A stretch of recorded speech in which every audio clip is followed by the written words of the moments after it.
Amazina yanjye ni Munyaneza Jules, ndi directeur wa company yitwa Eva Vista. Eva Vista ni company ifite departement eshatu. Hari departement y'ituragiro ari hano turi, ubaha turi dufite amamashini aproduza imishwi, dushyiramo amagi, imashini zikayararira zikanayavukisha.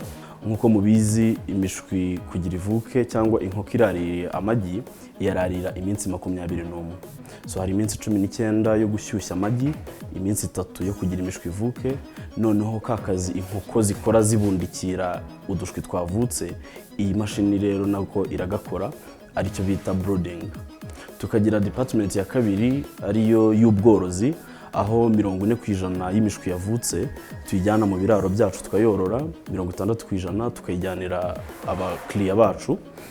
Indi departement ya gatatu navuga y'ingenzi, kugeza ubu duhugura abakiriya bacu, ariko target yacu turashaka gufungura akantu kameze nka training center ku buryo uwo ari wese yaza akahiga tukaba twamuha na certificate. Umushinga wanjye ngutekereza ubundi nari ku ishuri nigaga muri Korea y'Epfo, aho usanga inkoko iribwa cyane ariyo nyama ihendutse kurusha ahandi. Nakwibuka ko mu Rwanda inkoko irya abifite, ndavuga nti wazana imashini ziproduza iyo mishwi, noneho ngatanga inkoko ku Banyarwanda. Ubu umushinga wanjye target yawo ni ukugira inkoko igere ku mukonsomateri ihendutse. Urumva twatumizaga imishwi hanze y'igihugu, urumva twatanze amafaranga tukageza hano ihenze, tukayorora ihenze, ariko ubwo turi kwikorera mu Rwanda igiciro cy'inkoko kiragabanuka.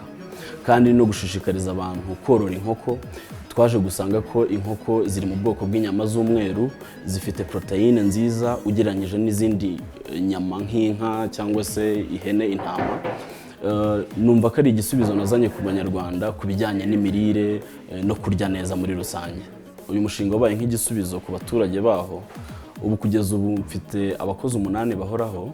Aha dukorera nk'ubworozi, ubu hano dufite abakozi bahoraho 5 birirwa muri izi nkoko, bose ni abadamu nkuko mwababonye. Kuri ibyo rero hari umushinga w'Abanyamerika ukorana n'uruganda rwitwa Zamura Feeds, ni ONG ya USAID. Ifite umushinga wo koroza abaturage, ibubakira ikiraro, ikabahereza inkoko 100, ikabahereza n'ibiryo zirya muri icyo gihe cyose. Noneho ngiye nagize amahirwe nsindira iryo soko ryo kubasupplyinga imishwi. Ubu ngubu kuri iyi phase dufite abaturage 19, ubwo ni inkoko 1900, tuzoroza izo nkoko 100 nkuko dukurikiza iyo gahunda ya USAID. Nabyo ni mu rwego rwo kuzana solution mu baturage. Urumva bibanda ku baturage bo mu cyiciro cya mbere cy'ubudehe, iyo barangije kuzorora basubiza izo nkoko boroye bakazibaga, noneho bo bakabishyura commission cyangwa se akantu kishimwe kuba babororeye. Ku kijyanye na Made in Rwanda mu mushinga wacu, ubu imishwi tuyikorera hano iwacu mu gihugu n'izi mashini zacu. Iyi mishwi iba yaturutse ku magi, ayo magi nayo twayamporsa ahandi, aribyo nakwita nka matière première. Ubu challenge mfite ni ukugura parent stock. Parent stock nicyo nakwita nk'inkoko mbyeyi, inkoko zituraga amagi, ayo magi noneho tukayashyira mu mashini hakavamo imishwi, iyo mishwi ikaba imbyeyi z'amagi tuzajya dushyiramo, ku buryo tutazongera gusubira mu mahanga tugiye kugura amagi yo gushyira mu mashini. Kugeza ubu umushinga wanjye uburyo ndi kumenyekanishamo ni uburyo nakwita nk'ahari bubiri. Ubumwe ni uburyo buri traditionnel, umukiriya uje kugura umushwi iwanjye muhereza flyers cyangwa agapapuro kariho ibyo dukora, noneho akambera ambassadeur.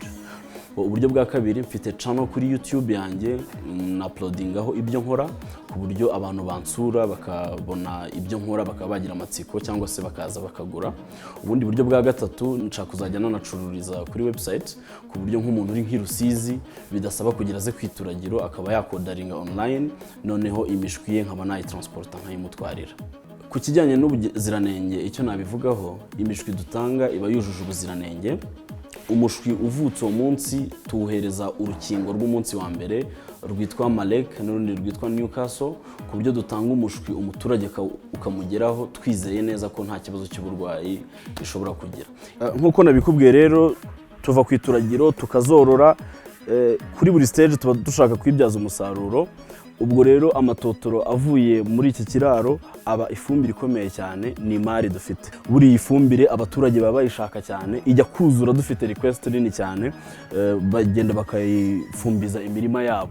Ni no mu rwego rwo kubungabunga ibidukikije, aho kugira ngo tuyite puberi tugende tujugunya, ahubwo twe tuyibyaza umusaruro, amafaranga tuvanyemo tukongera tukagura ibiryo by'amatungo. Ubu muri viziyo dufite nko mu myaka 3 cyangwa 4, turashaka kuba dufite uruganda cyangwa se akantu gatoya gaproduza ibiryo by'amatungo yacu n'abakiriya bacu, noneho tukaba dufite niyo parent stock.